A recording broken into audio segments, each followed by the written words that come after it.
आज का 10 कदमदार ट्रेड की और वो है राहुल शर्मा हमारे साथ इस वक्त जुड़ चुके हैं। आज उनसे थोड़ा सा मीडियम टर्म प्रोस्पेक्टिव से बात करेंगे और ये अप्रैल की सीरीज जिसका अभी सब्सटेंशियल पार्ट बाकी है, इंडेक्स पर स्टॉक्स पे आउटलुक क्या बन रहा है, सो बात करते हैं। राहुल जी नमस्कार, कार्यक्रम में स्वागत है आपका।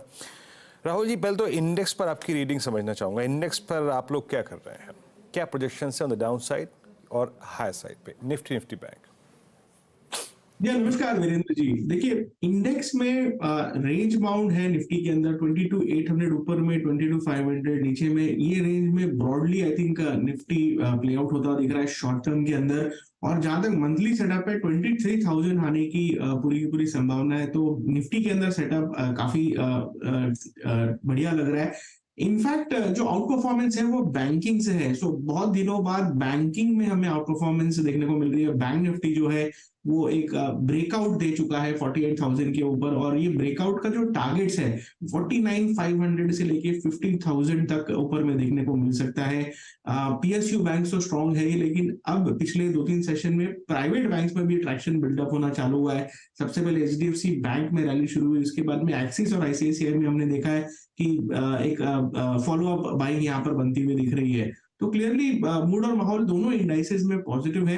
मेरे हिसाब से बैंक निफ्टी में 49,500 से लेकर 50,000 यानी कि जो एक साइकोलॉजिकल लेवल है, बड़ा जो लेवल है, बड़ा आंकड़ा जो है वो बैंक निफ्टी में अप्रैल सीरीज में देखने को मिल सकता है। निफ्टी में I think buy on dip की रणनीति रखिए। अगर 22,600 22,550 के आसपास आता है तो रिस्क रिवॉर्ड लॉन्ग्स के लिए फेवरेबल होते हैं, और मंथ एंड तक हमें लगता है 23,000 तक के लेवल्स निफ्टी में भी देखने को मिल सकते हैं।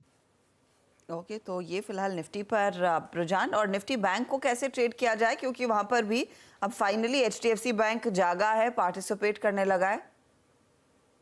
जी हाँ, देखिए बैंक निफ्टी में या तो आप सिंपली फ्यूचर्स बाय करके यहाँ पर पोजिशनल बेसिस पर चल सकते हैं। अदरवाइज आई थिंक सबसे बेस्ट तरीका ये होगा कि 49,500 के जो कॉल ऑप्शंस हैं मंथली एक्सपायरी के, उन्हें बाय करके चले। पोजिशनल बेसिस पर हमें लगता है कि एक मोमेंटम मूव यहाँ पर बनता हुआ दिख सकता है। Q4 नंबर्स परसों से चालू होंगे, कहीं ना कहीं ये ट्रैक्शन देगा मार्केट्स को।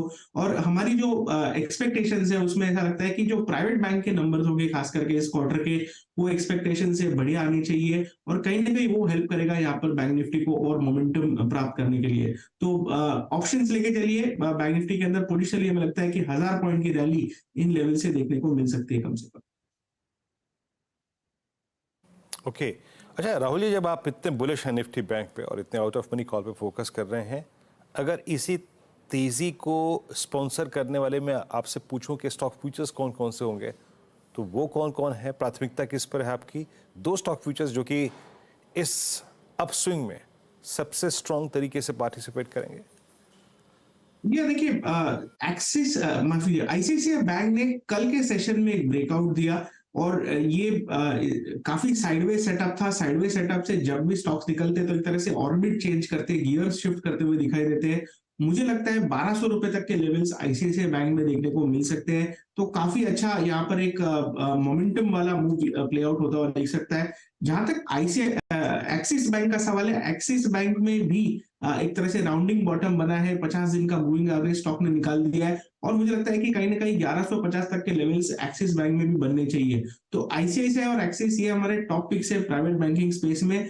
पीएसयू बैंक में सबसे कंफर्टिंग सेटअप जो हमें दिखाई देता है वो है एसबीआई का। एसबीआई में देखिए एक बड़ा मूव, एक अच्छा मूव देखा हमने महीने की स्टार्ट में। पिछले 2-3 दिन से थोड़ा साइडवेज जरूर हुआ है, लेकिन अभी भी अपने की मूविंग एवरेजेस के ऊपर ट्रेड कर रहा है। लोगों का सेटअप अभी भी इंटैक्ट है, और हमें लगता है 800 रुपए तक के मूव एसबीआई में भी देखने को मिल सकते हैं। तो ये 3 स्टॉक्स है बैंकिंग क्षेत्र से जो एक तरह से बैंक निफ्टी की रैली को फ्यूल करेंगे, और हमें लगता है कि जो एक एक्सपेक्टेशन मार्केट बिल्ड करेगा Q4 नंबर्स को लेके, तो एंटीसिपेशन में भी यहाँ पर एक रैली आती दिख सकती है। और अगर नंबर्स में कुछ सरप्राइज रहता है तो आई थिंक एक बड़ा डिसाइसिव मूव भी देखने को मिल सकता है। राहुल जी, ये मेटल्स में क्रीम निकल चुकी है, यानी तेजी का एक बड़ा हिस्सा बाजार ऑलरेडी खेल चुका है, फिर आपको लगता है कि नहीं अभी तेजी और बाकी है, और वो तेजी आप किन स्टॉक फ्यूचर्स के जरिए खेलेंगे? नहीं वीरू जी, बिल्कुल क्रीम नहीं निकली है। इनफैक्ट मेटल्स साइक्लिकल प्ले होता है, और एक तरह से ये महीने में मेटल्स मोमेंटम जोन में आ चुके हैं। मुझे लगता है कि और भी अपसाइड आने वाले समय में देखने को मिलेगी। मेटल्स में, मेटल इंडेक्स में रैली बरकरार है और इसमें कौन से वो स्टॉक्स है जहां पर प्ले किया जा सकता है। तो एक स्टैंडर्ड डिस्क्लेमर, इनमें से कुछ स्टॉक्स मेरे पर्सनल पोर्टफोलियो में भी होल्ड करता हूँ लॉन्ग टर्म के लिए। तो सबसे पहला जो हमारा ध्यान है वो स्टील अथॉरिटी ऑफ इंडिया में है। सेल में लॉन्ग टर्म चार्ट्स पर एक राउंडिंग बॉटम है, मंथली चार्ट अगर आप देखेंगे तो एक बड़ा बॉटम यहाँ पर बना हुआ है, जिसके प्रोजेक्टेड टारगेट तकरीबन 200 रुपए तक आते हैं। तो मुझे लगता है कि पीएसयू प्लस मेटल का जो कॉम्बिनेशन है काफी बेहतरीन प्ले आउट कर सकता है। स्टॉक बैंड में जरूर जाता आता रहता है, तो थोड़ा सा रुक रुक के चलता है, लेकिन अगर आप डिलीवरी में व्यू लेके चले, अगर आप 6 महीने प्लस का व्यू लेके चले, तो सेल में यहाँ पर फोकस किया जा सकता है। ट्रेडर्स को यहाँ पर आई थिंक नाल्को में फोकस करना चाहिए। नेशनल एल्यूमिनियम में हमें काफी अच्छा मजबूती, स्ट्रेंथ देखने को मिली है और हमें लगता है कि ये जो करंट रैली है तकरीबन लाइक जो 200 का जो आंकड़ा है वो क्रॉस करता हुआ दिख सकता है नाल्को के अंदर। तो शॉर्ट टर्म के लिए नाल्को बाय करके चला जा सकता है, 180 का स्टॉप लॉस रहेगा। और जहां तक पोजिशनली आपको डिलीवरी में बाय करके चलना है, तो स्टील अथॉरिटी ऑफ इंडिया हमारा टॉपिक है मेटल्स में से। ओके, सेल आपका टॉपिक है। अच्छा राहुल जी, इस सीरीज में एक बात तो अच्छी थी कि बहुत सारे वो स्टॉक्स जो कि ओवर हीटेड थे, उनमें एक रिक्वायर्ड कूलिंग ऑफ मार्च के सेकेंड हाफ में हुई थी। मैं उदाहरण के तौर पे पेश करना चाहूँगा OMCs, HPCL, BPCL, IOC। अब इन्होंने इस सीरीज के शुरुआत से ही एक स्विंग ऊपर की तरफ जनरेट करना शुरू करा। थोड़ा पॉलिटिकली सेंसिटिव स्पेस है ये, और आपका सेंस क्या कह रहा है, कैसे प्ले करेंगे आप OMCs को इस वक्त? जी हाँ, देखिए जो वीक हैंड्स थे इन स्टॉक में से बाहर हो चुके हैं और कहीं ना कहीं जो आज का मूव है यहाँ पर कन्विक्शन दिला रहा है हमें कि एक नया लेग ऑफ अप्रूव शुरू हो सकता है। इस क्षेत्र में से जो टॉपिक है हमारा इंडियन ऑयल कॉर्पोरेशन यानी कि IOC है। IOC में लाइक रिलेटिव आउट परफॉर्मेंस रहा है, साथ में जो पिछले 4-5 दिन का कंसोलिडेशन है उसका ब्रेकआउट आज के सेशन में देखने को मिल रहा है हमें। तो मुझे लगता है 190 तक के मूव आपको IOC में देखने को मिल सकते हैं, शॉर्ट टर्म में 180 तक का लेवल, और महीने के एंड तक मुझे लगता है कि इवेंचुअली 190 तक का मूव यहाँ पर IOC में आता हुआ दिखेगा। तो IOC को बाय करके चलिए, यहाँ पर एक 168 का छोटा स्टॉप लॉस लगाकर चलिए। कल का जो लो था मेरे हिसाब से एक डिसाइसिव लो, और यहाँ से जो एक रैली शुरू हुई है मेरे हिसाब से ब्रेकआउट में कन्वर्ट होने के पूरे चांसेस हैं। तो OMCs में आई थिंक खास करके एक पॉज के बाद जो है कि यहाँ पर रैली बनी है, तो एक तरह से कहीं ना कहीं बुल्स का जो पलड़ा रहेगा यहाँ पर भारी होता हुआ दिख सकता है। इनफैक्ट क्योंकि हम ऑयल मार्केटिंग की बात कर रहे हैं, एक बार मैं रिलायंस इंडस्ट्री की बात करना चाहती हूँ। ये काउंटर जहाँ पर कोशिश तो हो रही है कि फिर 3000 की तरफ बढ़ता हुआ दिखाई दे। आज का दिन 2960 के आसपास ट्रेड कर रहा है। इसके लिए जब आप अपना चार्ट खोलते हैं, क्या सिग्नल मिल रहा है, किस तरफ का ट्रेड बनता हुआ दिखाई देगा रिलायंस में for the rest of the series? जी देखिए, रिलायंस में थोड़ा यहाँ पर जो चार्ट्स है वो साइडवेज सिग्नल जरूर दे रहे हैं। कहीं ना कहीं स्टॉक रीजन ढूंढ रहा है, वॉल्यूम्स में भी काफी डिप देखने को मिला है पिछले 4-5 सेशन में, तो एक डिसाइसिव मूव यहाँ पर मिसिंग है। लेकिन अच्छी बात यह है कि स्टॉक का जो हायर लो सेटअप है, जो बड़े चार्ट्स है उनमें अभी भी इंटैक्ट है। और अगर मैं वीकली चार्ट देखूं तो एक बुलिश पोलन फ्लैग पैटर्न का यहाँ पर सेटअप है, ये कंटिन्यूएशन पैटर्न है, और कंटिन्यूएशन का जो ब्रेकआउट है हमें तकरीबन देखने मिलेगा 3000 के लेवल के आसपास। तो आई थिंक अभी अक्यूमुलेशन मोड में रखा जा सकता है स्टॉक को।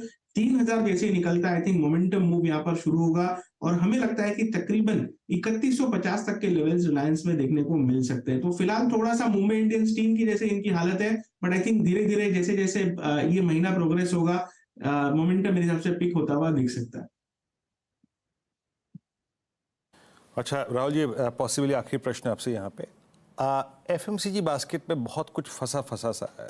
आप HUL को देखिए, आप ITC को देखिए, आप गोदरेज CP को देखिए, आप ब्रिटानिया मेरे स्क्रीन पे बात करते करते इस वक्त मेरे ख्याल से एक स्विंग दे रहा है। अदरवाइज बहुत कुछ अगर आप देखें तो फंसा सा है। ब्रिटानिया डे लो पर आके ट्रेड करता हुआ कोई, इनफैक्ट ब्रिटानिया अब मेरे ख्याल से 200 डे एक्सपोनेंशियल के नीचे आके ट्रेड कर रहा है। आपका FMCG पे व्यू क्या है, कोई शॉर्ट या फिर लॉन्ग इस स्पेस में? आई थिंक शॉर्ट का ही ध्यान रहेगा, क्योंकि FMCG इंडेक्स काफी स्ट्रगल कर रहा है और एक ब्रेकडाउन हमें ब्रिटानिया में देखने को मिल रहा है। तो मेरे हिसाब से 200 दिन का मूविंग एवरेज टूटा है, इसके अंदर एक डिसेंडिंग ट्रायंगल जैसा सेटअप भी है। मेरे हिसाब से 4600 तक के लेवल्स नीचे में देखने को मिल सकते हैं। तो शॉर्ट बायस के साथ यहाँ पर ट्रेड कीजिए। अगर मैं फ्यूचर्स के हिसाब से बात करूं तो 4850 का स्टॉप लॉस रहेगा, और तकरीबन 150 पॉइंट तक की डाउनसाइड यहाँ पर आते हुए दिख सकती है, तो बेरिश व्यू लेके चलिए। जहां तक आई थिंक थोड़ा एक कॉन्ट्रारी व्यू लेना है, आई थिंक आईटीसी में एक थोड़ा सा यहाँ पर मुझे लगता है कि सेटअप इंप्रूव होता दिख रहा है कहीं ना कहीं, तो एक लॉन्ग और एक शॉर्ट के अप्रोच लेके चली जा सकती है, क्योंकि सेक्टर थोड़ा सा पेचीदा है। आईटीसी में हायर हाई हम लोग का सेटअप इंटैक्ट है, और मुझे लगता है कि तकरीबन 432 का लेवल निकलने पे मेरे हिसाब से एक बड़ा मूव यहाँ पर प्ले आउट होता हुआ दिख सकता है। तो आईटीसी में लॉन्ग और ब्रिटानिया में शॉर्ट, आई थिंक ये स्ट्रेटजी यहाँ पर एफएमसीजी में अप्लाई की जा सकती है। ओके, तो ये था एफएमसीजी पे आपका टेक। बहुत बहुत शुक्रिया राहुल जी, आप इस कार्यक्रम में शामिल हुए। Thanks, इंडेक्स thank you, पे, Rindu ji. स्टॉक फ्यूचर्स पे Thanks, सभी पे Rindu. अपनी टिप्पणी करी, आपने बहुत बहुत शुक्रिया।